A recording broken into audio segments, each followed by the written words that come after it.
साथियों, विकसित भारत बनाने के लिए भी समाज की इसी सामूहिक शक्ति की आवश्यकता है। मुझे बहुत खुशी है कि राम मंदिर का दिव्य प्रांगण भारत के सामूहिक सामर्थ्य की भी चेतना स्थली बन रहा है। यहां 7 मंदिर बने हैं। यहां माता शबरी का मंदिर बना है, जो जनजातीय समाज के प्रेम भाव और आतिथ्य परंपरा की प्रतिमूर्ति है। यहां निषादराज का मंदिर बना है। ये उस मित्रता का साक्षी है जो साधन नहीं, साध्य को, उसकी भावना को पूजती है। यहां एक ही स्थान पर माता अहिल्या है, महर्षि वाल्मीकि है, महर्षि वशिष्ठ है, महर्षि विश्वामित्र है, महर्षि अगस्त्य है और संत तुलसीदास है। रामलला के साथ साथ इन सभी ऋषियों के दर्शन भी यहीं पर होते हैं। यहां जटायु जी और गिलहरी की मूर्तियां भी हैं, जो बड़े संकल्पों की सिद्धि के लिए हर छोटे से छोटे प्रयास के महत्व को दिखाती है।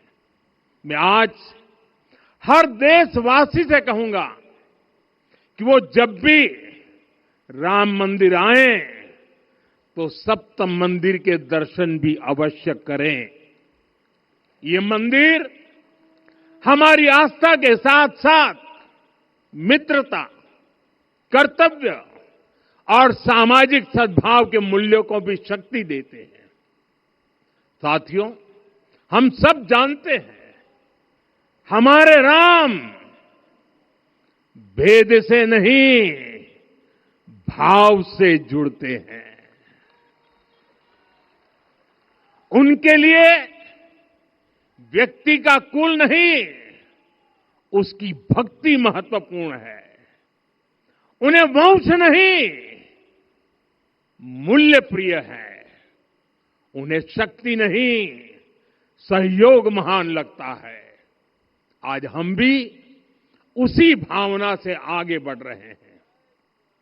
पिछले 11 वर्षों में महिला, दलित, पिछड़े, अति पिछड़े, आदिवासी, वंचित, किसान, श्रमिक, युवा, हर वर्ग को विकास के केंद्र में रखा गया है।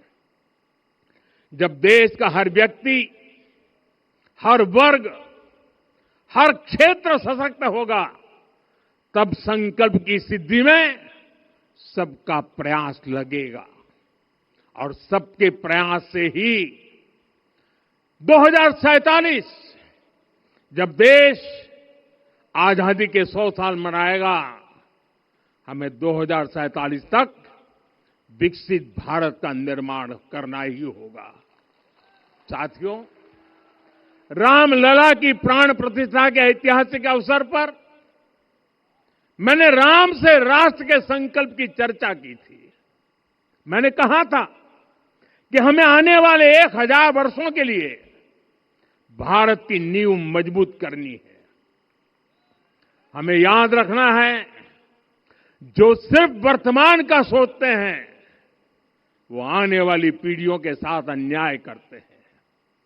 हमें वर्तमान के साथ साथ भावी पीढ़ियों के बारे में भी सोचना है, क्योंकि हम जब नहीं थे ये देश तब भी था, जब हम नहीं रहेंगे ये देश तब भी रहेगा।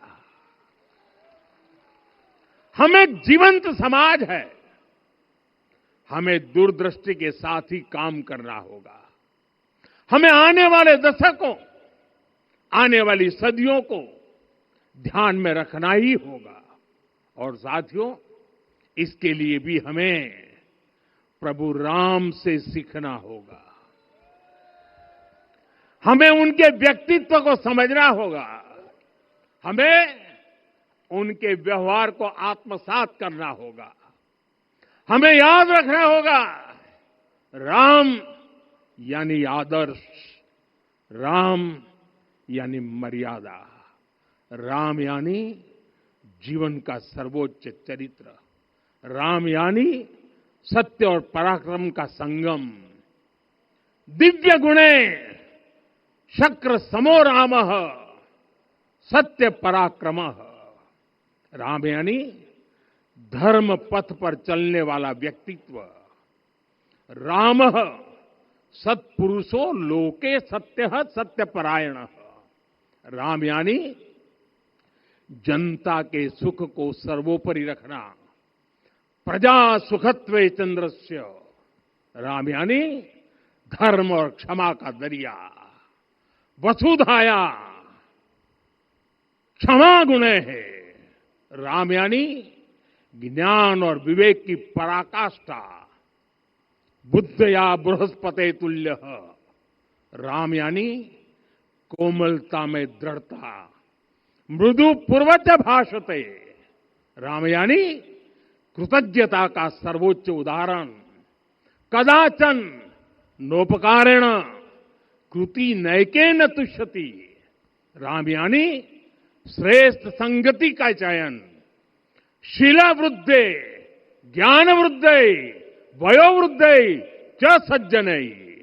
राम यानी विनम्रता में महाबल। वीर्यवान च वीर्येण महता स्वेन विस्मितः। राम यानी सत्य का अडिग संकल्प। न च अनुत्र कथो विद्वान। राम यानी जागरूक, अनुशासित और निष्कपट मन। निस्तिंद्र अपम्रत च स्वदोष परदोषवित।